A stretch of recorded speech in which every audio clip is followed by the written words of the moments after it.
Wow,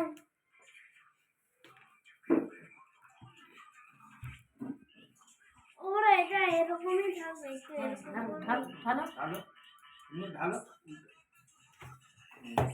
আরো আস্তে করে এবার তুলো, আস্তে করে তুলো। এখন ও লেগ পিস আমার দিকে এইটা খাওয়ার জন্য জেগে আছে। ঘুমাই নে।